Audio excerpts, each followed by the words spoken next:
With the most in-depth high school football coverage in Green Country, Fox 23 presents High School Football Tonight. It's week 8 of high school football.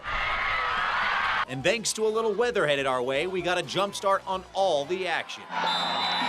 Over 30 games were moved up to tonight. And with only a few weeks left before playoffs, every game right now is huge. Starting with the Fox 23 Game of the Week. Broken Arrow taking on Union in a rivalry game with some big playoff implications. So settle in, because a special Thursday night edition of High School Football Tonight starts now. You're watching High School Football Tonight on Fox 23. Let's go! What's going on, everybody? Appreciate you tuning in. I'm Spencer Till. She's Kaylee Carnine. And Kaylee, I got to say, it has been a wild about 48 hours for these high school teams. Yes, it has. I mean, we're here on a Thursday. It's been chaos this week with weather we got coming, but that just meant we got a little jump start on week 8. And week 8 is a very important one. Full slate of games that had huge playoff implications and some really good matchups going on tonight as well.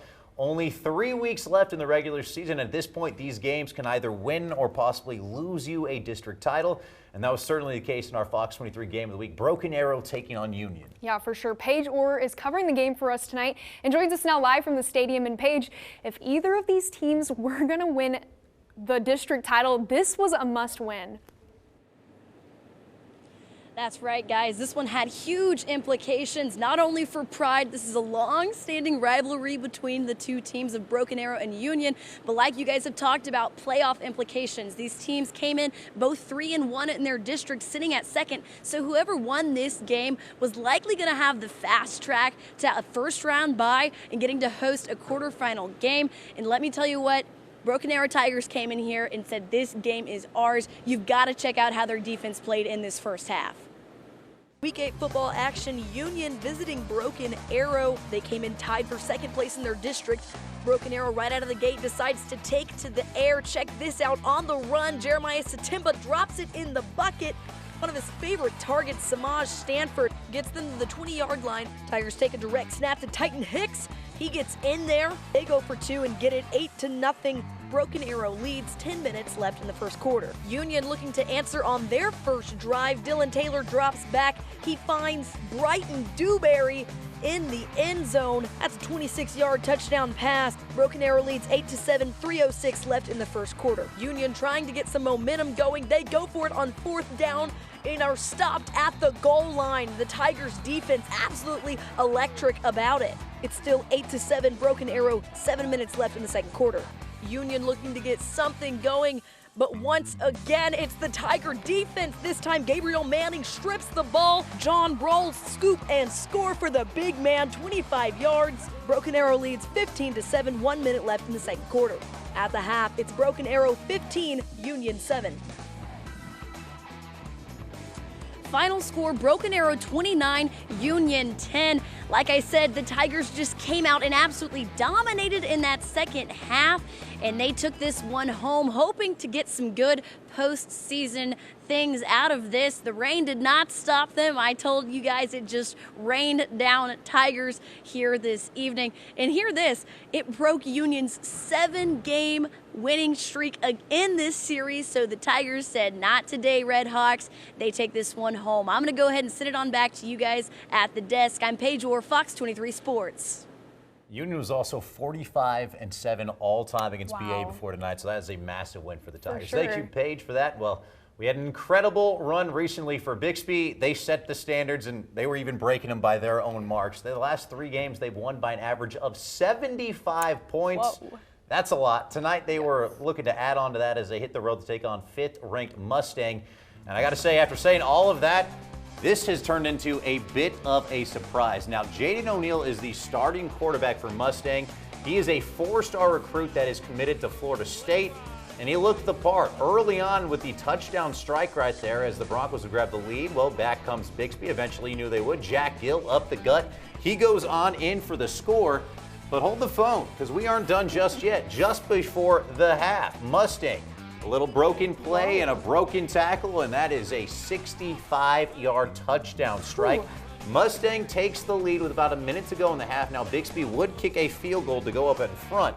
But they are now in the second half, and it is a tight one right now with Bixby out in front only by 2, 14-12, just a couple of minutes into the third. Man, that is intense. Okay, Owasso took their 5-game winning streak with them on the road tonight over to Edmond Santa Fe. There was a big rain delay that pushed this one back, but no lightning until this guy showed up. Jaden Hall showing the lightning fast speed, takes it 40 yards up the field. The only thing stopping him, the kicking net.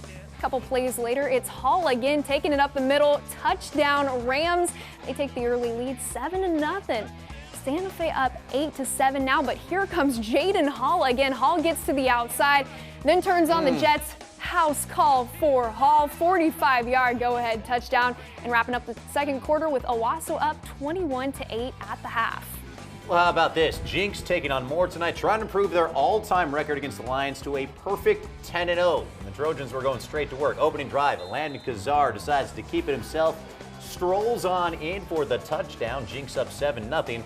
Very next drive, and the Trojans find the end zone again. Katie Jones continues to just have a ridiculous season. Untouched.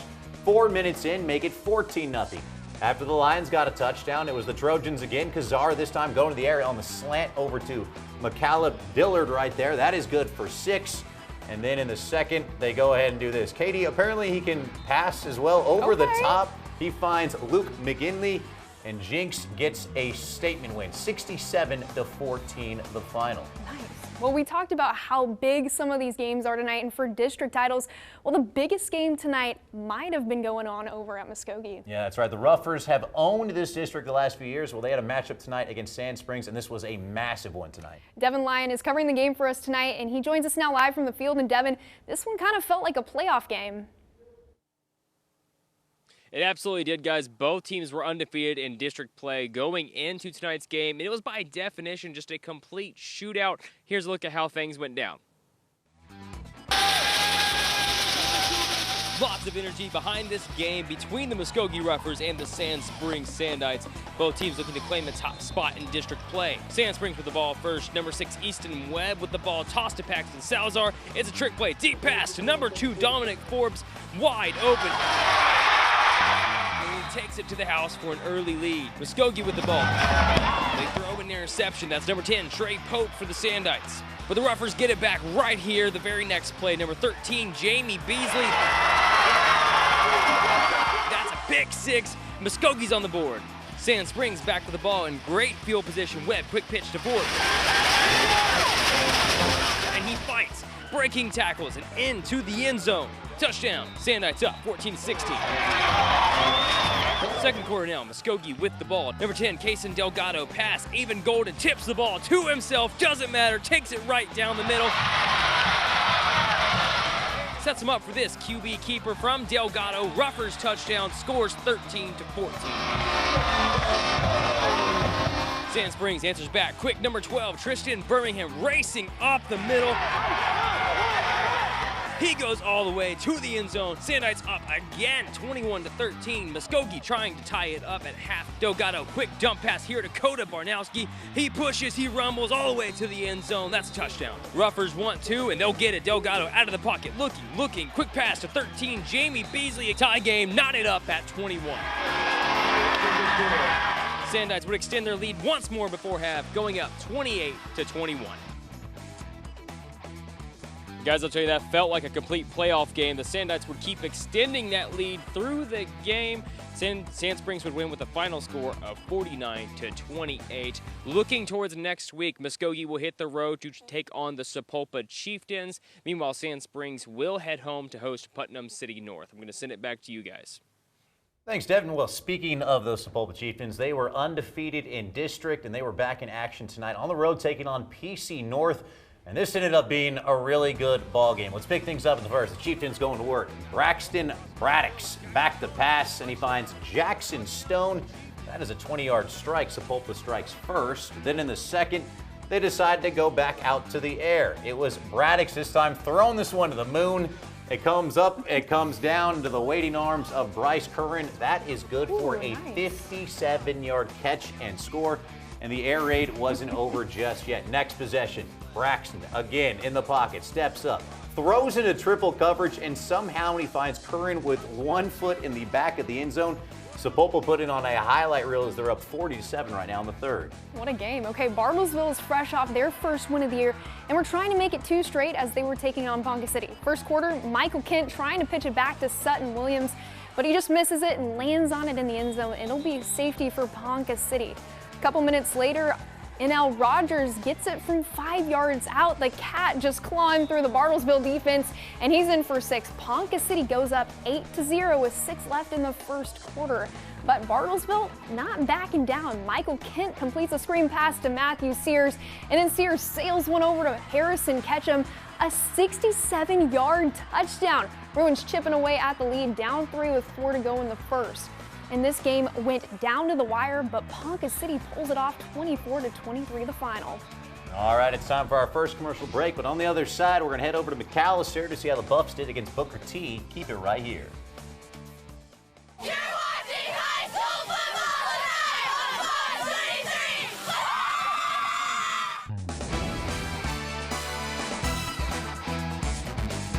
Welcome back. Well, it's been a rough stretch recently for both Claremore and Memorial. The Zebras lost back-to-back games for the first time all year. The Chargers still looking for that first win. Well, good news is someone's losing streak had to get snapped tonight. Memorial, well, they were back to punt early on, and they decided to send it on by Mario Alfora, 20 yards deep. It finds Hayden Lee waiting in his arms, and, well, got a lot of blockers, and he's got a lot of room in front of him, and this is going to end up being a 55-yard touchdown for the Zebras. Claremore grabs the early 7-0 lead. In this game, they pretty much never really looked back. Cecil Garrett gets the handoff. This is good for a 50-yard scamper as Claremore gets the bounce-back win, 58-0 the final. Nice. Well, over in Catoosa, it was senior night as the Indians were looking for their first win of the year as they took on Fort Gibson. Pick things up in the second quarter. Handoff goes to Alex Bafias. He makes a couple guys miss and then makes his way 30 yards down the field all the way in the end zone to extend the Tigers' lead 35-0. And then he turns right back around and shows up big on defense. It's Alex Bafias again, all by himself on the scoop and score, and Tigers up 49-0 now. Just before the break, Colt Stevens drops back, looks deep, and lets it fly, but Catoosa's Devin Johnson comes away with the INT, but the Indians just couldn't catch up, and the Tigers take this one 49-14 the final. Well, we had a few big games going on in the 3A tonight, and that included a matchup going on over at McAlester. I was excited for this one. Yeah, me too. The Buffaloes have really gotten it going the last few weeks, but they had a huge test tonight as they were taking on Booker T. Fox 23's Ian Nickel made the long drive out to McAlester and joins us now live. And Ian, both these teams were red hot coming into this one. They were, and especially McAlester, who started off the season 0-4, but have strummed their way back to 3-4 and in the hunt for District 5A3. It's a crucial battle in District 5A3 as Booker T, Washington, and McAlester face off in a battle of teams that are 3-1 in their district. McAlester, winners of 3 straight, started off with a 6-minute drive, capped off by Brody Parker's throw to number 33, Rodney Washington, to start this game up 7-0 for the Buffs. And despite forcing Booker T to turn over on downs, their defense swarmed back thanks to the sack from 3-star Dwayne Jones, who's receiving offers from Arkansas, LSU, and more. And it was so nice that they did it twice. This time, it's number 21, Yaramiah Perry, and he's going to do a little dance to celebrate that sack on 3rd down.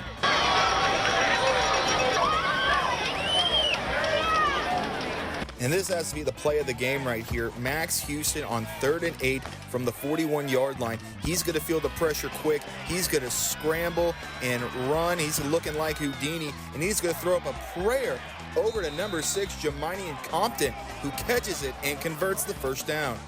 Then it was another direct flight from Houston to Compton, as Compton's going to use the 5 rules of dodgeball to get into the end zone here with this dive to even up the score at 7 apiece at the half.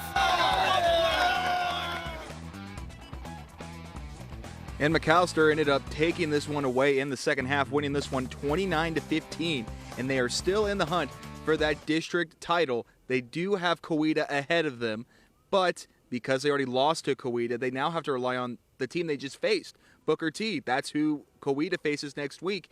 If Booker T does them a favor there, McAlester is firmly in the hunt for that title, and they'll take on another tough team in Durant next week. Back to you guys at the desk.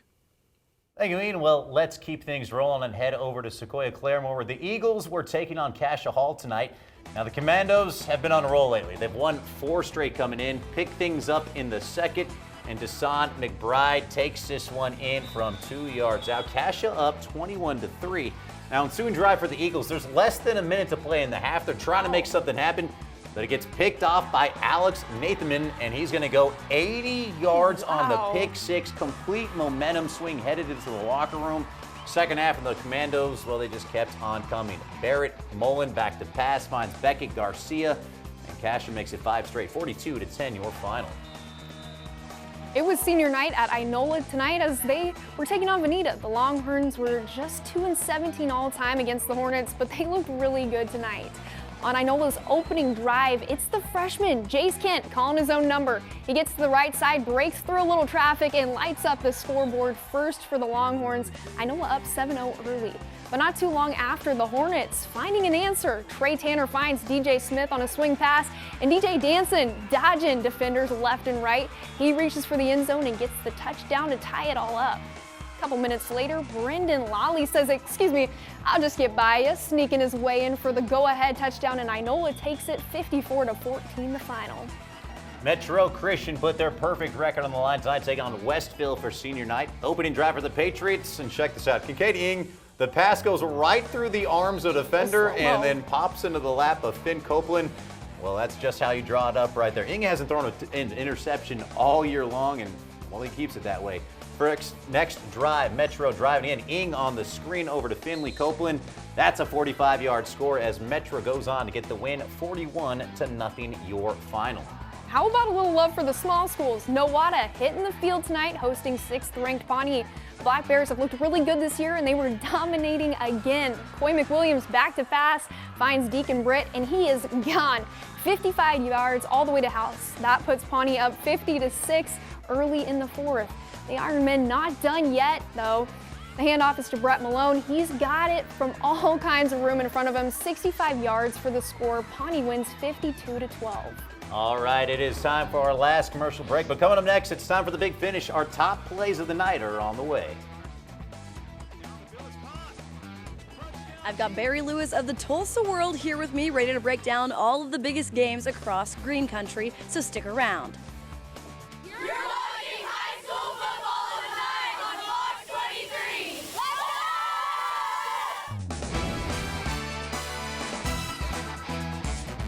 Welcome back. Well, it's almost time for the big finish, but we got one last thing we got to do first. Yeah, that's right. We're going to have to go into a deeper dive on some of tonight's games, and you know what that means, Spencer. We got to bring back things to the guy that knows high school football better than anyone, Barry Lewis from the Tulsa World. He's joining our very own Paige Orr over there at BA, and guys, you got to see a showdown tonight. That's right, we did. Thank goodness, rain or shine, we get Barry Lewis and some high school football. So let's talk about it. We saw Broken Arrow Union. We saw a really good Broken Arrow defense. What did you think of their performance? Broken Arrow's defensive improvement this year has been amazing, and it's one of the biggest reasons why they're 6-2 instead of 3-5 as they were last year at this time. The 2 goal line stands were pivotal in the game, as well as the 25-yard fumble return for a touchdown, and then there was another sack at the 14 that led to a touchdown on the next play. So this game was won in the trenches, both on the defensive and offensive side of the ball. That's right. Now let's shift our focus to Sand Springs and them being able to pull away. How big was that for them? That's a huge win for the program. Muscogee had been a stumbling block for Sand Springs in recent years. They really needed to get past Muscogee, and they did it. Mission accomplished, and now Sand Springs is in great shape to win the district, but they've still got some work ahead of them. Speaking of work ahead, let's talk about Bixby getting a little tangled up with Mustang. What are your thoughts on that? Well, the game was delayed almost 2 hours, and I've seen throughout the past 40 years of covering high school football some strange things happen when you've got weather delays. I thought it would be a close game, at least for a while. I just didn't expect it to be so low scoring in the first half. Right, well, we'll all have to stay tuned to see that final score. Thank you so much, Barry, for meeting with me here tonight. I hope you stay dry on your way out. We're going to go ahead and send it back to you guys at the desk. I'm Paige Orr, Fox 23 Sports. Thank you, guys. All right, it is time for the big finish. We got to go to our top plays of the night. And for mine, we head back over to Sapulpa because this was one of the best throws and catches that I have seen this year. Braxton Braddock stepping up in the pocket, throws into triple coverage, the back of the end zone, and Bryce Curran somehow able to make the catch. Look at that. 3 defenders around him, somehow gets it in. Just a tremendous play right there by the Chieftains. Oh, that one was really good, but I'm going to have to go back to the Nowatapani game. Small schools putting up some big plays. How about this handoff to Brett Malone?